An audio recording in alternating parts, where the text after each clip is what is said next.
Today we've got a crazy story of revenge against a school jock.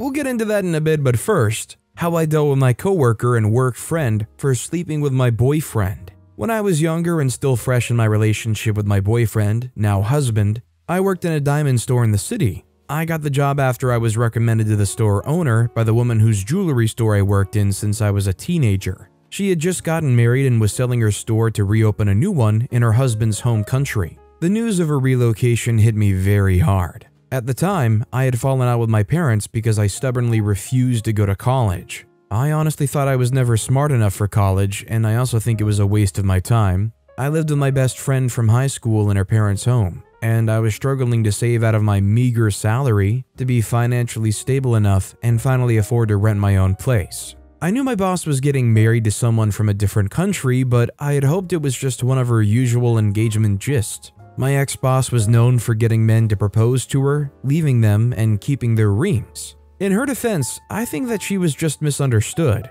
I still believe that all those times she was engaged, she did mean to marry those men, but she probably saw red flags and left. She was engaged to a mayor, for instance, but she left him because he was getting a lot of bad press, and she didn't like to be in the public eye for the wrong reason. What still amazes me to this day is how she got that many rings when some women struggle to get even one. Some never even get any. That's right, my husband never proposed with a ring or anything. He did get down on one knee, but there was no ring and I had to give him an ultimatum to do that. Back to how I got my job at the store. The person who was going to buy the store from my ex-boss already owned a smaller shop in another part of the city. She was also coming with her own staff, so when my ex-boss recommended me to her, she told her that she had someone already. It terrified me that I was about to be jobless. My job with my ex-boss didn't pay so much, but it was better compared to how the others who worked in retail earned. My ex-boss was also a sweet woman, and I could not imagine what it would be like to have a mean boss. She needed help with packing her stuff, so I went to her house to help with the boxing.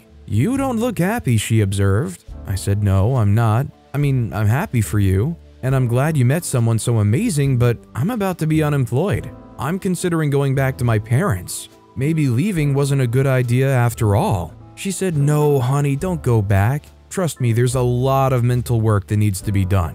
You can't grow in your comfort zone." She took my hand and pressed it soothingly. I returned to my friends that day and ranted to her about my state. I was still in the middle of my rant when my ex-boss called. "I called my friend and put in a word for you. You're going to work for her. She also owns a jewelry shop." "Yay!" I squealed in excitement. "I already have another job," I whispered to my friend, who was watching me curiously and asking, "What's going on?" in a whisper. "I already put in a good word for you, but she needs you to come in for an interview tomorrow morning. I answered most of the questions she has about you anyway, but be your best." "I understand," I replied, and thanked her profusely. The next day, I went to the address my boss texted to my phone. My boss was right about it being a jewelry store, but it wasn't just any jewelry store. First of all, I had never been to that part of the city. It looked so beautiful and so rich. Also, it wasn't like the jewelry store my former boss owned. She left that part out. It was diamond jewelry stuff. All the items were super expensive. The pay was low, but my boss said staff got commissions off of every piece of jewelry they sold. There were a total of 5 salespersons, including me. 3 guys were quite older than me, and a girl who was just about my age, and I found out later she was months younger than me. Naturally, I gravitated toward the coworker who was my age. She was also a girl, so it made sense.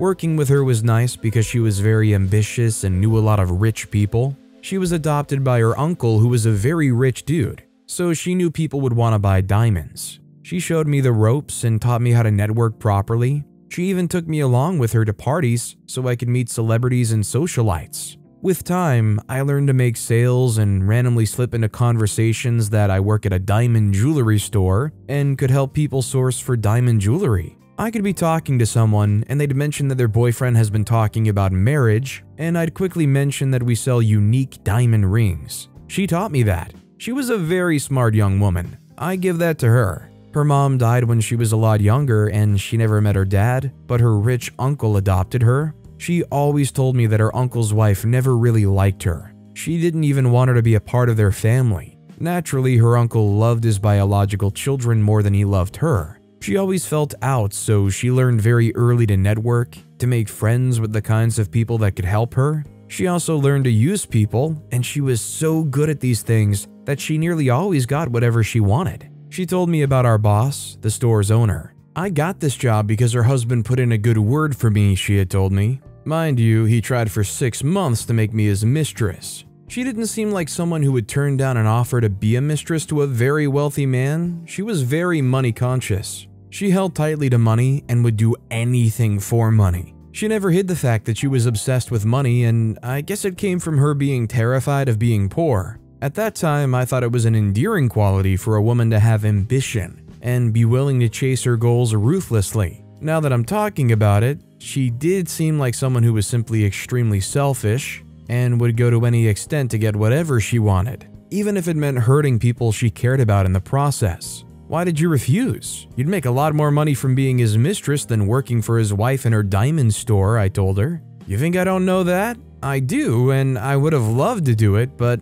I don't like older men. He's more than 15 years older. That's a huge turnoff for me. I like older men, I said to her. She said, I don't. He has to be at most 5 years older. I shook my head. Who would have thought you'd have had such strict morals about dating older men? She said, it's just that I'm not attracted to them at all. It's not about morals, just preference. I would pick a good-looking man over a rich, older one. She helped me develop my confidence as a salesperson, and I soon started to earn even more than my salary as commission. I made enough money to move out of my friend's home and rent my place. I know people advise others to never outshine their master, but of course, I couldn't help it. I was doing so well that it began to arouse envy in my work friend. I noticed how hostile she was toward me whenever she invited me to a party or some other event, and I got chatty and conversational with the people there. She even mentioned that whenever she attended events alone, she'd meet people who would ask about me, and even though she didn't say it, I knew it bothered her. I stepped back a bit and stopped depending on her for an invitation to places. One day, an older client of mine, whom I'd met through a client of my work buddy, invited me to her garden party. She was a sweet old lady and had taken a particular liking to me because of my interest in her garden. I was genuinely interested in her garden because growing up, gardening was how my mom and I bonded. At the party, I saw my work buddy. I tried to go over to her to say hello, but she wouldn't even look at me. So I minded my business. I was still nervously wondering why she was being very nasty to me when I saw a very handsome man talking to the older lady. Come here, dear, and meet my sweet friend, she said, pulling him toward me. Hello, he said, smiling and extending his hand. Our host left us to talk, but that was after she introduced him to me as her favorite nephew. How do you know my aunt? He asked. I told him how we met and we got talking. He was a very smart guy, but he was extremely good looking too. He looked like he had just walked out of a glossy magazine. I turned to the right and saw my work friend staring down at us. I smiled at her and soon saw her come over to where we were seated. She introduced herself to me as my best friend and managed to interrupt all our conversations too. He offered to show me a part of the garden, took my hand and led me away before my best friend could come with us. It was obvious that he just wanted us to be alone. My handsome son and I soon started dating. Every day I could not believe my luck. A rich, young, handsome man had taken an interest in someone as uninteresting as me. I was madly in love with my boyfriend, now husband, and I could not help talking about him all the time to my work buddy and our other coworkers. He was all she wanted to hear about anyway. I knew she was jealous, but I couldn't help going on and on about him. One morning, my work buddy asked to see me in the store's storage room. I went in with her and she told me she had to confess. I slept with your boyfriend, she said in the most defying manner, like she had done something victorious. She then changed her countenance to appear sorry and meek. I'm so sorry, we were both drunk. I didn't even realize what had happened until I woke up in his bedroom this morning. I knew my friend well enough to know that she was lying and that sleeping with my boyfriend was a calculated act. True to what I had assumed, my boyfriend remembered how they met at a party, and she kept trying to get him to drink and then offer to drive him home. I was not mad at my boyfriend at all, which was what she had wanted. If anything, our relationship grew stronger. I refused to keep malice with my work buddy or even show my anger. I had my revenge all planned out and was only waiting for the proper time to execute it. Did I mention that after that night, she kept calling my boyfriend and showing up at his house randomly? He would tell me, of course, and not let her in. The chance finally presented itself when one evening, the power went out all over the city. It happened for 2 hours, and my work buddy and one of the guys at work decided that it was time to make out in the dark. I crept into the store and took out a diamond bracelet that cost a huge amount of money.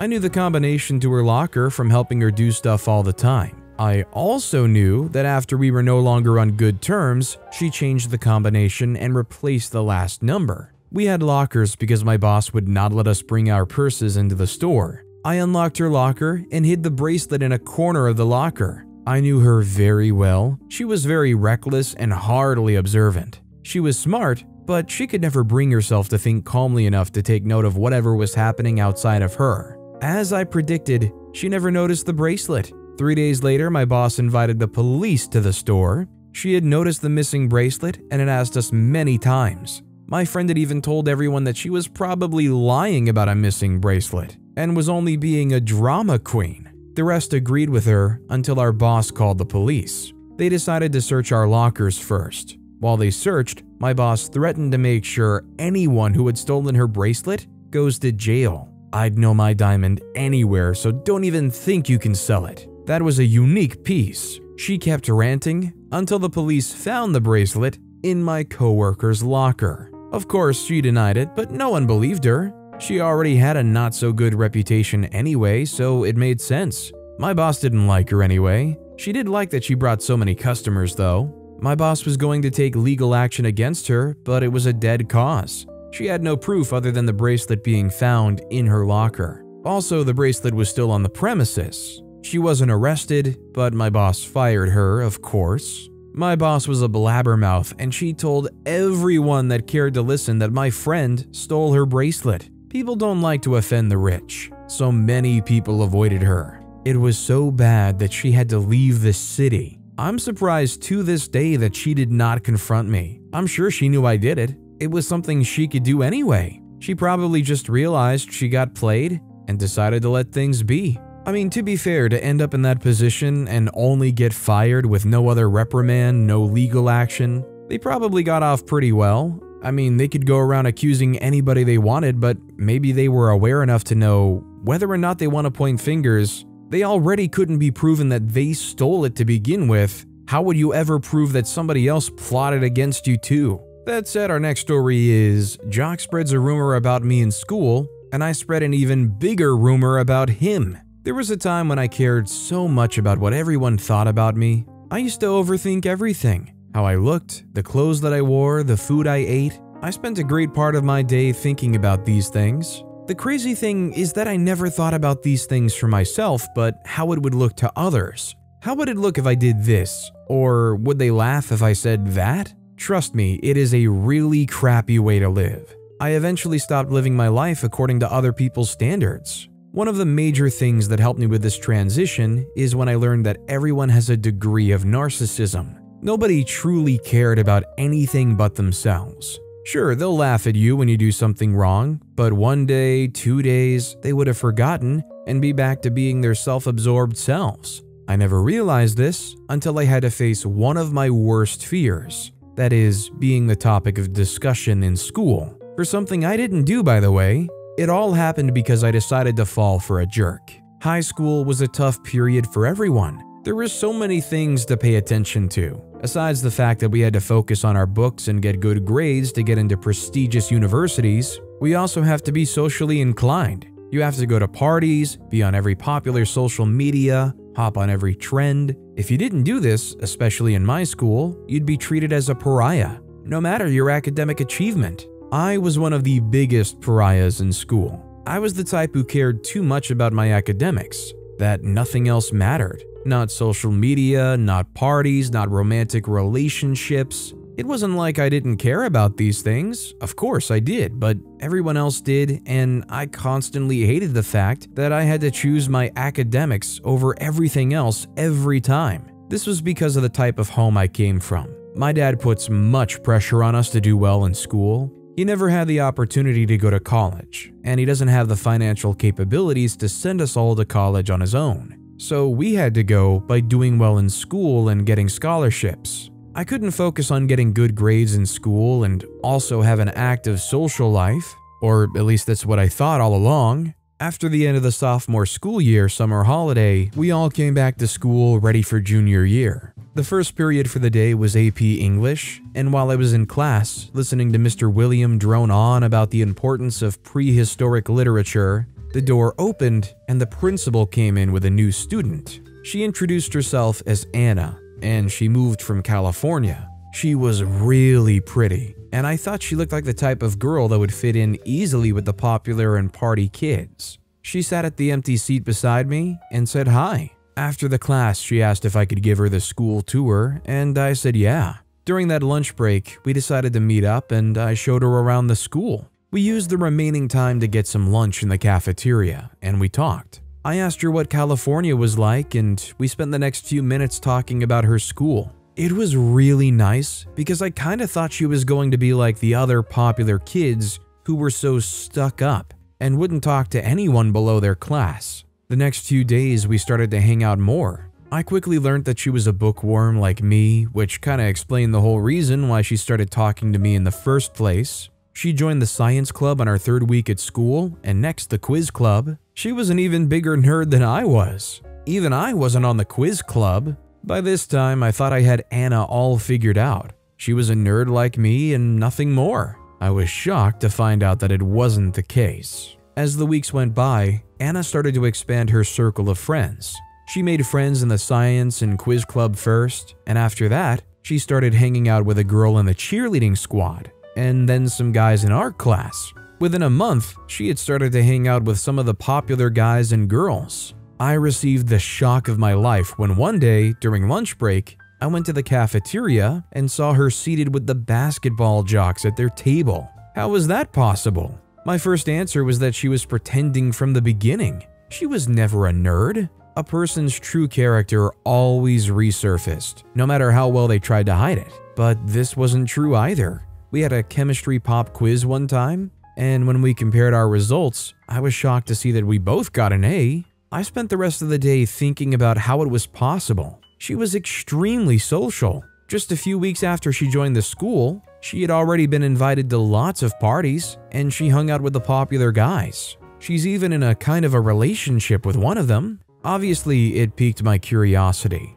I never thought you could have a social life when you decided to dedicate your life to your books. But here it was, being done. I decided to ask her. She laughed when I told her my observation, and she told me it was all about time management. She spent most of her time in school studying, and Mondays to Thursdays after school, getting ahead on topics that haven't been thought. Then she leaves Friday nights and weekends open for any social-related activities. I almost slapped myself in the head when she told me this. It sounded so simple. Why didn't I think of it? Anyways, since Anna was well versed in the social world, she became kinda my mentor. We studied in school and outside, and on Fridays, she'd take me to malls and other cool hangout spots. I started to use social media more. Even my dad started to take notice. He sat me down one day and had a talk with me to make sure I wasn't starting to lose focus. Within a few months, there was a significant change in me. I got current with every trend and everything social media, even though I still did very well in school. Then one Wednesday, Anna invited me to a party holding on a Friday night. I was really excited, and I said sure. I couldn't tell my parents that I was going to a party though, so on Friday, after I said goodnight to my parents, I snuck out through the window and met up with Anna. For my first time at an actual party, it was really fun. After a while, Anna and a basketball player went somewhere, and I also left to get a drink from the kitchen. One of the jocks, Mikey, who was throwing the party, walked up to me and started a conversation. He said he had no idea I went to parties because he would have invited me personally. I felt like that was a lie, but he was cute, so I decided to let him go on. He introduced himself, and I told him I already knew who he was. Soon enough, we were talking like we've been friends for so long. We left the main party area and sat down on the steps of the porch. There, we continued to talk till most of the people at the party had gone home. By that time, I checked my watch and decided that I had to go too. My parents could not know I snuck out, so I had to be in bed before they woke up. Mikey asked for my number, and even though my stomach was doing somersaults, I decided to play it cool. I gave him the number and left. He didn't text me during the weekend though. I spent the hours of both Saturday and Sunday agonizing that fact. Was I too cheap? Did I give him my number too easily and that's why he wasn't texting me? Should I have collected his number instead? I told Anna about my problems and she told me to just chill. The next week, I was grabbing some books from my locker and Mikey walked up to me. My first instinct was to ask him why he didn't text during the weekend, but I reined myself in. I didn't want to look too desperate. He asked me what I was doing later after school, and I told him I was studying. He seemed disappointed, and I wanted to cancel my plans right there. But once again, I reined myself in. Aside the fact that I didn't want to seem desperate for his attention, I also didn't want to deviate from my plans for studying. If I started to do that, who knows how long it'll be before I stopped studying altogether. He said okay, and asked when I'll be free. I told him I only got free time on Fridays. We had to stop talking then because the bell rang for next period. By the close of the day, Mikey jogged up to me and Anna as we were walking home. He asked if we'd like to hang out at his place after school on Friday for a study session. Study session, in jock and cheerleader language, meant hanging out, drinking, and playing video games. We didn't have any plans for that Friday, so we said yes. When we got to my place that day, I spent my first study hour agonizing about what to wear on Friday. Eventually Friday came and we went to Mikey's place. By this time, Anna was dating one of the guys in the basketball team, so as soon as we got to the house, she went somewhere else with him. Mikey and I hung out with the other guys for a moment, then he took me up to his room to check out his rare sneakers collection. As soon as we got up to the room, he closed the door and tried to kiss me. I backed up immediately. Apart from the fact that it was unexpected, I definitely wasn't prepared or mentally ready to kiss him. I made a joke, telling him to buy me dinner first, and he laughed. He tried to kiss me again, and that was when I made sure that he got the message. I told him I wasn't comfortable kissing a guy I haven't been on a date with. I cringed as soon as I said that because it kinda made me sound desperate to go on a date with him. I could tell he was pissed by my statement, but he tried to cover it up with a laugh. This should have been a red flag for me, but I didn't pay attention to it. We went back to the living room where everyone else was hanging out, and when it was time to leave, he asked if I was free the next day. He had given some thought to what I'd said, and he wants to go out with me. I almost exploded with joy, but I played it cool and I told him yes. The next day, I told my parents I was going to Anna's, and I met up with Mikey at the cinema. After seeing a movie, we went to get ice cream and we came back to his place. After talking for a while, Mikey made to kiss me, and this time I'd prepared myself, so I allowed him. It was really nice for a first kiss, and I couldn't wait to tell Anna about it. But it didn't end there. He continued, and soon enough his hands started traveling around my body. I started to get uncomfortable, but I didn't say anything at first. Soon his hands started to go in a certain direction. I jerked away immediately and told him I wasn't comfortable with what he was about to do. He got angry and started to talk about how I've been giving him mixed signals. He even called me the S word at one point, and I left immediately. I decided that I wasn't going to see him ever again, and I even deleted his number from my phone. I hoped that that was the end, but sadly it wasn't. The Monday after the incident, I got to school to discover that Mikey had told everyone something entirely different from what happened. In his words, I was a real S word and we hooked up 3 times in one day. I couldn't believe my ears. The rumor had circulated throughout the entire school and people had started to look at me funny. Some were even making snide remarks behind my back. By lunchtime, I couldn't take it anymore. I wasn't equipped to deal with bullies, so I ran to the restroom and went to hide out there. A moment later, Anna came to join me in the restroom, and I told her what truly happened. I was teary-eyed as I spoke, but by the time I was done, Anna was chuckling. When I asked her why, she said the problem was fixable, and it would be really fun getting revenge. I didn't understand it at first, but she explained. She told me that since Mikey claimed we hooked up, I should play along. But I should tell the whole school how bad he was at it and how small his eggplant emoji was. It was a good plan, and I immediately forgot about my problems. By the end of school, some girls walked up to me, hoping to insult and shame me, but when they mentioned me and Mikey, I told them it was all true, but the only part that wasn't true was the fact that we didn't hook up 3 times, only 2 times. I told them he was really bad at it, and I couldn't figure out if his skill was the problem or his below average size eggplant emoji. I explained that we did it twice because I thought the first time was a fluke, and I wanted to give him a chance to redeem himself with the second round, but it was even worse the second time. The girls were shocked and they hurried away. By the end of the school day, the story I wove had spread through the entire school, even overshadowing the one Mikey spread. Everyone had forgotten about me, and Mikey was now the object of ridicule. After 2 days, Mikey decided that enough was enough. He started to tell people himself that he lied and that he and I never had any sexual relationship.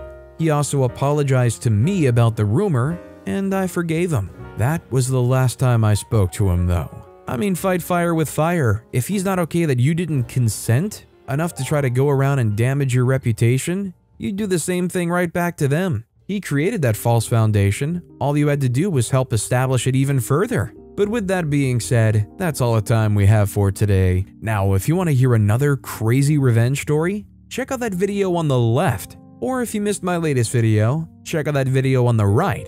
That said, I'll see you all next time with some more stories.